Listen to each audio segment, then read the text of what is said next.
Good morning. This is December 22nd, and it is the last recording of this calendar year. And it is appropriate, I suppose, to do a little wrapping up. And let me say some general things up front and then deal with some specific international issues that are current and problematic and interesting. The wrapping up I want to say is that not only I last time, and more or less everybody else has of course agreed that we've come to the end of the international system that was built 80 years ago after the Second World War. The UN and international agencies have been weakened, very importantly by the US. The role of the US has fundamentally changed, and I will talk a little bit about that in world affairs. And I think anybody arriving from Mars would see a new international order. And I would assert that even if one imagines the next American election to change the seemingly total and almost authoritarian control of the Trump administration, the genie can't really be put back in the bottle. Some things can be improved, specific policies and so forth. But the role of the US in world affairs has changed, and the change, I think, it can be moderated perhaps, but it can't be fundamentally changed. This is serious business, because what it really means is that even though US leadership since the end of the Second World War certainly be said as having been flawed. For example, the Vietnam War, the Iraqi War, the Afghanistani War, all kinds of things which one can say were failures of American policy. What the US sustained, in a sense, was its essential leadership in world affairs, partly due to our economic power and prowess, partly due to the fact that so many things in the world depended on the US, perhaps more than it should have been, but in any event, it did. Look, for example, the international institutions. The end of the Second World War built all these international institutions. The UN is now a shadow of itself. The specialized agencies, some of them are still in operation, but in the case of the World Health Organization, for example, they are a shadow of themselves because so much of not just political muscle, but funding, for example, 40% in some cases, came from the US. Now, as Americans, we may say that's unfair, we carried the burden, it's unfair to American taxpayers and so forth. But actually, America's contribution to the welfare and the sort of web of interaction and interface in the world, came quite cheaply. For example, the thing that often gets mentioned is US aid and having the US aid agency now having been obliterated. It no longer exists. Well, it's no longer existing, but it's fundamentally changed the role of the US in the world of health. The Bush administration set up this wonderful program dealing with AIDS and support for AIDS. And that has now gone away. We paid a substantial amount for the World Health Organization, controlling much health everywhere. But without boring you with all the details of how important the US financial contribution was to world affairs, and therefore the well-being of people here, there, and yonder, it also bought US influence. And when you take away the US contribution to whether it's health or whether it's climate or whether it's other things, what you remove is the political and economic influence of this major power of the United States. Now, I'm not claiming, for example, that the US all of a sudden is militarily weak. No, we're still the strongest. Our economy, in addition to, let's say, the Chinese economy, is still the strongest economy in the world. But our capacity to influence world events has not kept pace, has declined, and consciously has been negated by the Trump administration in a way that is very, very difficult to ever reconstruct. Even if, let us say, the next administration is a Democratic administration which wants to put back in place US contribution to world health, it will take a long time to rebuild the structure, the confidence, the influence, which has now gone away, and to put it in such a way that anybody in the world will necessarily believe that US leadership is in fact, what they should be paying attention to.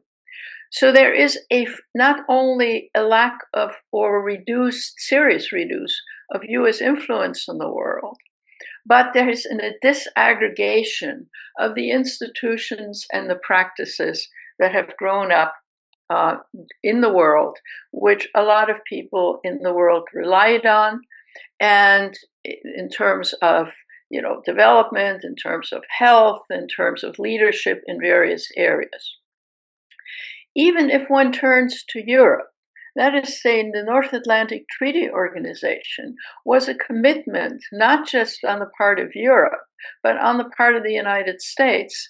Article 51 says an attack on one is an attack on all. It is by no means clear in Europe that the US would honor this commitment. And under the circumstances, the current American administration is priding itself on the fact that it is no longer funding all the military support it funded for Ukraine and otherwise, and that it's making the Europeans step up militarily and so forth. However, Europe are small countries, and even if they stick together through the European Union and through NATO and so forth, they're still just a small chunk of the global population. Then, in addition to that, it's clear that the US has always been something of a racist society, very racist in terms of slavery, treatment of Black Americans, and so on. But we're now in a new era of racism. A new era of racism where only white people, non-brown people, are the kind of desired citizens, right? So we have in the United States put a stop to the immigration and asylum seeking of lots of countries in the world, and certainly from all brown countries in the world.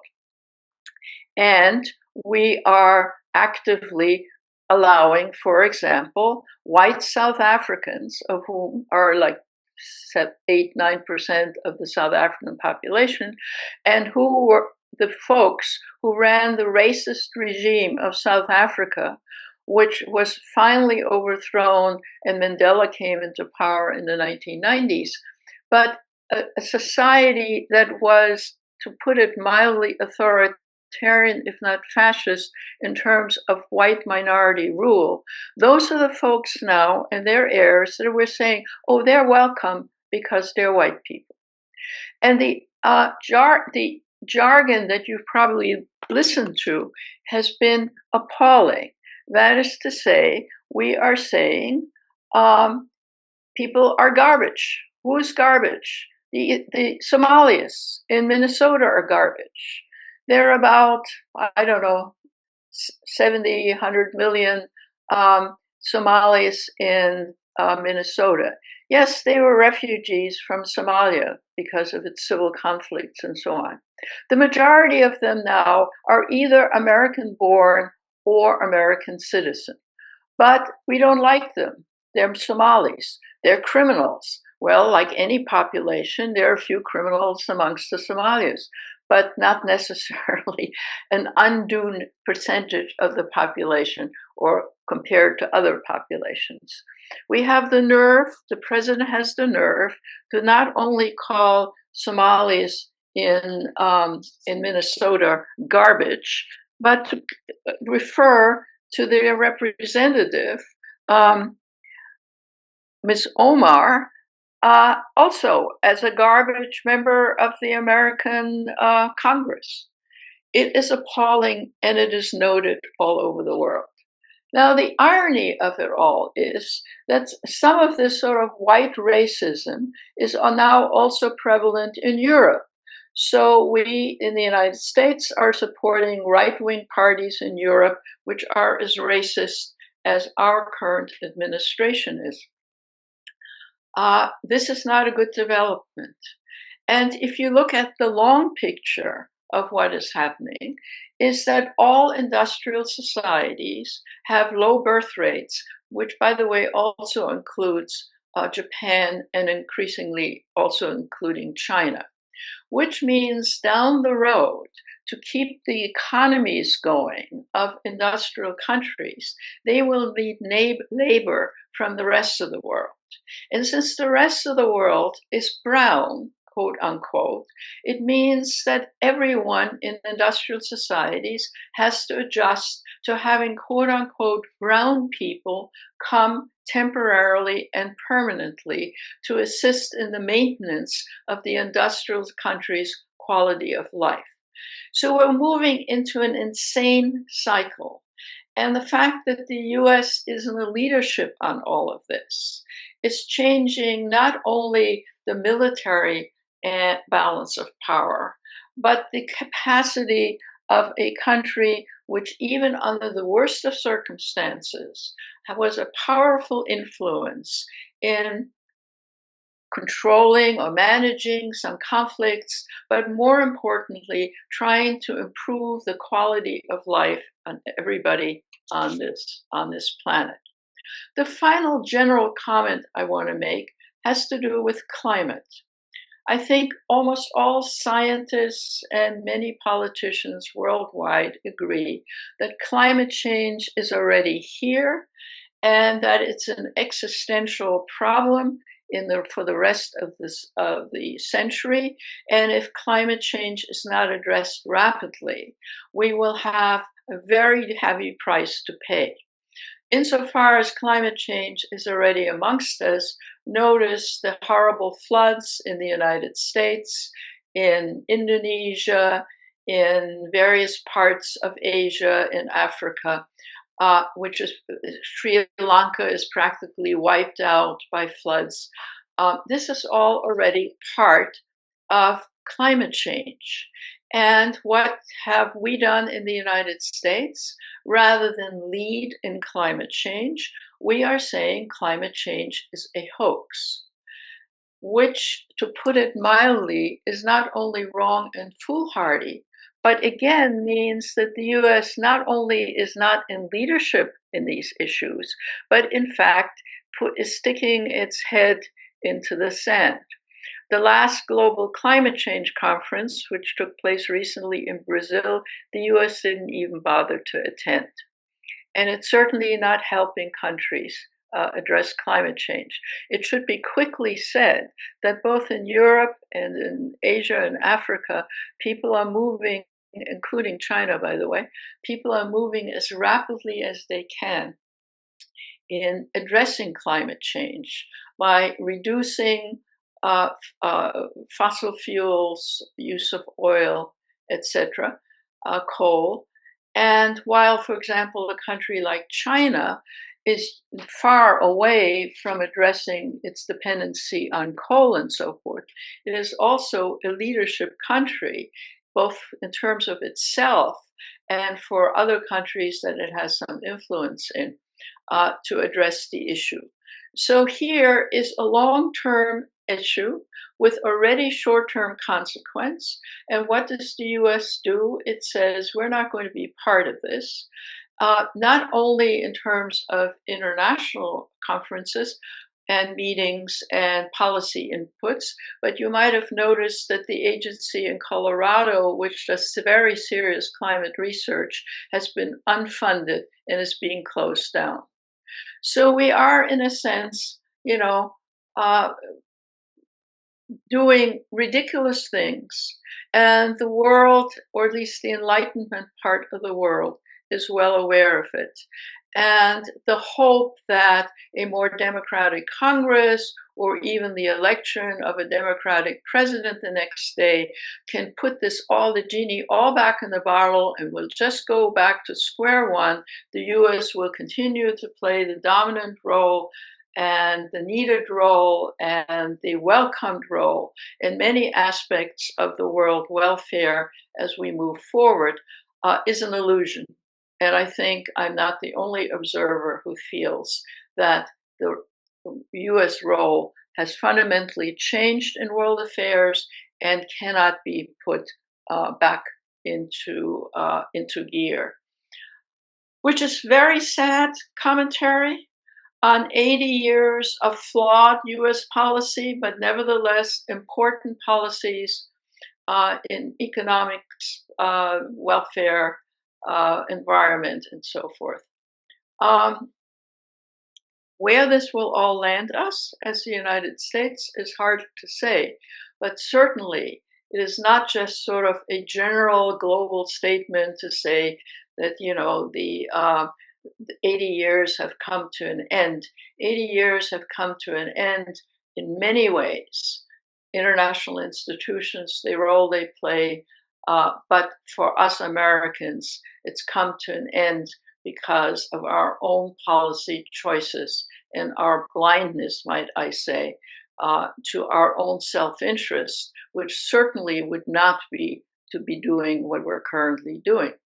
Now, you may be excused for thinking what I'm talking about might all be nonsense because the president, in his latest speech, 15-minute speech, and in other ways, has said the US has never been more powerful, never been more influential, better than it ever has been under his auspices. I hesitate, or don't hesitate to say, that nobody in this good world believes that. That is a delusion on the part of the president and the administration that supports him. In fact, it makes a laughingstock out of us for all serious policymakers and citizens around the world. Now then, let me move to some more specific issues. One of them, of course, being what is going on with respect to Venezuela. We are claiming that, the Monroe Doctrine says we can do anything we want. You don't need me to remind you, and if you've listened to the news, that the shooting of those supposed drug-carrying boats is totally illegal according to international law. And by the way, we have also pretty much said we're no longer adhering to international law in any area. Which is a crying shame because it's taken since the 1980s until now to develop not only international law, but institutions, the International Criminal Court and the International Court of Justice. So we've been undermining that whole system. But in any event, what we were doing with those boats was totally illegal by any standards imaginable. It was also quite crazy because, of course, we were shooting those boats because of fentanyl, and fentanyl didn't come from Venezuela at all. It comes mostly by land, maybe through Mexico, anyway, from China, and that is the major drug problem in the United States. So now we've switched to say, oh, well, it's other things, other drugs of one kind or another. No matter which drugs you look at, Venezuela has never been the dominant supplier of those drugs. Colombia has been far more relevant, as have Central American countries.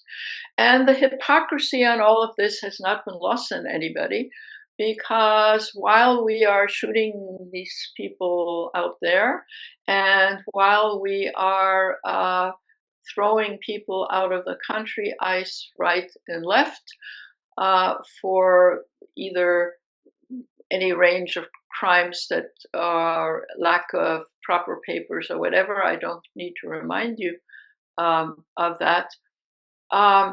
The U.S. Illegality of what it is doing, and now saying, capturing oil tankers and so forth, and perhaps invading Venezuela. Nobody thinks the Venezuelan government is a very good government, but what the U.S. doing strikes everyone in the world more or less as foolhardy. And the hypocrisy of all of this drug business, by the way, is not lost on anybody. You might have noticed that a main drug merchant, the former Honduran president, who was convicted for 46 years or something like that for major drug smuggling, he has been sprung out of jail by Trump. So on the one hand, right, people and countries are getting punished for the drug problem. On the other hand, one of the most major drug merchants that has existed and was tried and convicted, Trump allowed to leave his jail. So hypocrisy piles upon hypocrisy on all of this. How this Venezuelan stuff will end is nobody's business. Nobody knows what this will all amount to. I think it's useful to recognize that in Latin America, where we, by the way, have relatively little economic interest and have paid relatively little attention to, a movement is taking place that is also taking place in Europe and elsewhere, which is the population moving to the right. And their right-wing parties in Germany and France and other places in Europe are increasing their popularity. And this is also happening in parts of Latin America. There is a new president, right-wing president, that got elected in Chile just now. Just an interesting aside, his father was a living, breathing Nazi. And while Chile may continue to be democratic, hopefully, and his instincts of kicking out, for example, Venezuelan refugees from Venezuela, just like we're doing, and so forth, are part of the right-wing agenda now of Chile. So the movement to the right indicates that many people are disoriented, can't figure out what's going on, are dissatisfied with their governments, whether it's in the United States or in Europe, and increasingly in so-called third world countries. This is also a very bad political development, because right-wing governments, when they come in power, do not typically adhere to the human rights and the international law and the necessary international policies to create a bright future, not just for its citizens, but for the rest of the world. So this is rather a scary development, which is taking place everywhere. So Latin America and US policy in Latin America is currently a mess. Let me hasten to say that the situation in the Ukraine is a mess, and it is totally unclear how this will end. But allow me to emphasize that Putin himself has said that he is inclined not just to want to take over the Ukraine, but to take back the countries he lost at the end of the Cold War. So Europe could find itself in a monumental mess if Putin were to give license to start plowing over not just Ukraine, but Moldavia, and then, God knows, Finland, Estonia, Lithuania, and so forth. So what's going on with the Russians and the expansions of Russians and the generally somewhat favorable support that Russia is getting from the United States is, to put it mildly scary. and we could very well be facing another major war and conflict, which involves Europe sometime in the century if this continues. So that is a very scary happening. Then let me quickly move to the Middle East again and say while our president tells us he's worked out, or interestingly enough, Mr. Witkoff and his son-in-law have worked, by the way, his son-in-law is not part of the US government, have worked out and all will be well in terms of Gaza. It's anything but. Gazans continue to get killed. None of the necessary developments of stage 1 have taken place. Gazans are starving. They're freezing in the rainy season in porous tents.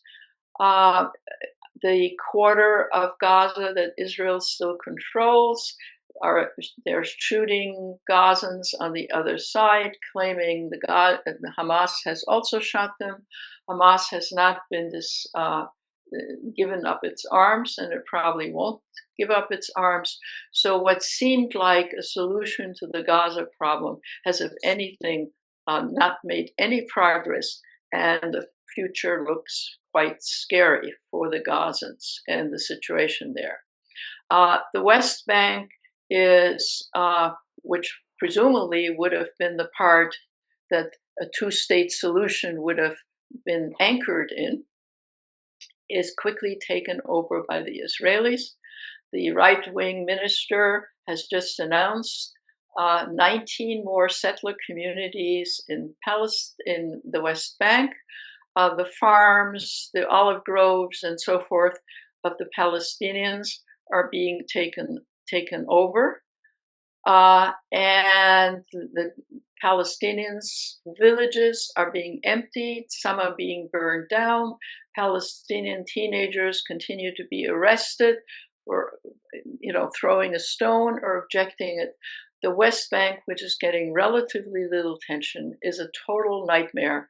And Israel and the current government of Israel is making sure that a two-state solution is not possible. If a two-state solution is not possible, where do we go from here? In other words, in the last month, I would say, but over some period of months, the situation both in Gaza and the West Bank have deteriorated for the Palestinians. And while quite a few Israelis oppose their own government, Netanyahu, after all, represents a right-wing government in Israel. The international difficulty with putting some serious leverage on Netanyahu and his government continues to escape because, of course, Israel, we need to support Israel. Criticism of Israel quickly morphs in anti-Semitism. Yes, there's lots of anti-Semitism. Yes, the horrors in Australia and so forth. But one needs to begin in one's mind to separate the disgusting anti-Semitism, which is rife in the world, and now, of course, also anti-Muslim, from the fact that Israel is a state, it has policies.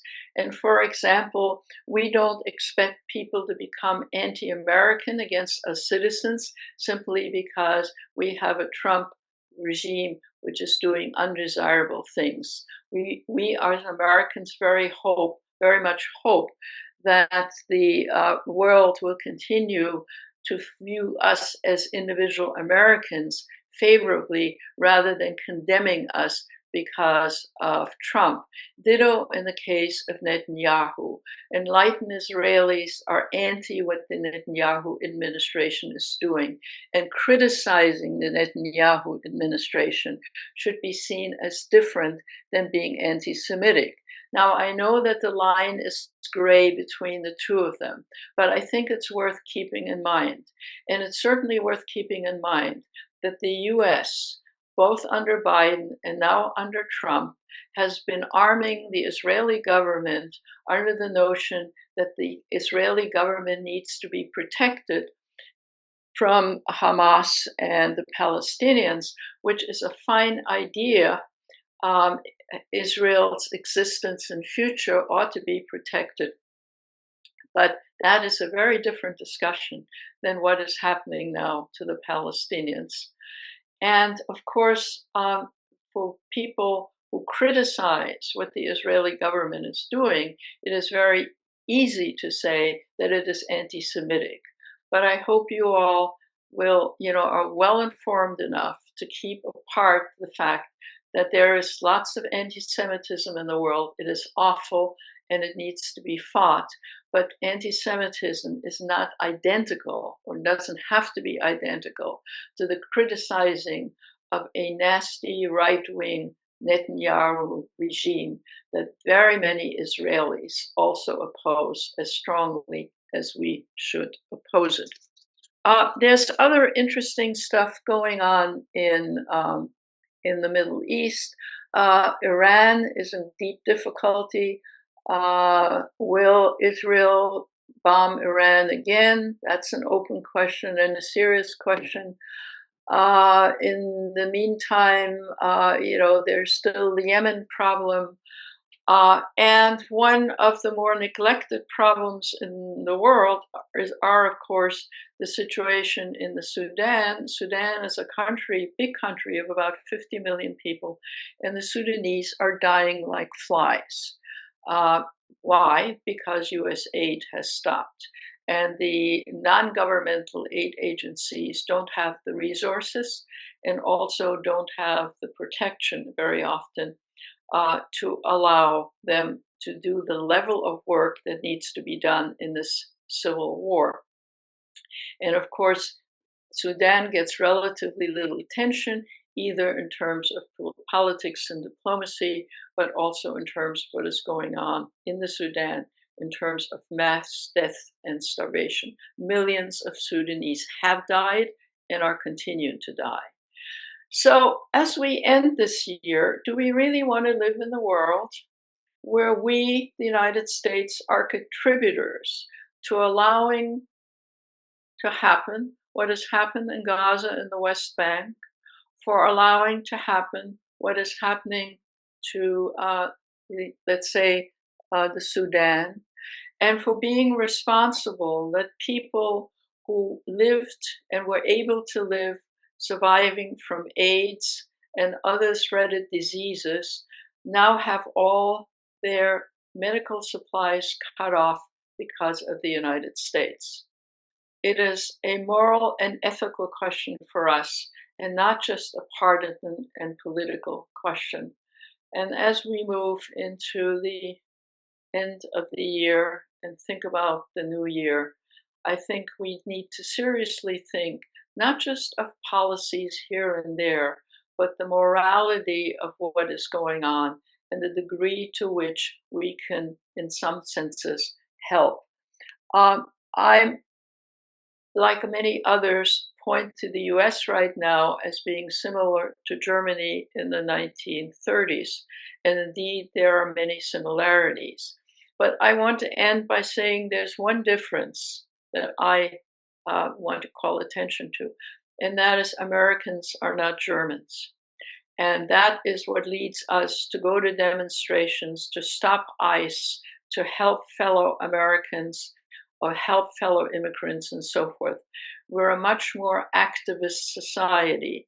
And I think we all need to make a commitment not to just sit at home and bemoan what is happening, but put shoulder to the wheel locally, nationally, and so forth to help human beings in our society and to try to make our society move forward even under the greatest duress of the current administration in more ethical and moral ways. So let's stay engaged, folks. Let's stay informed.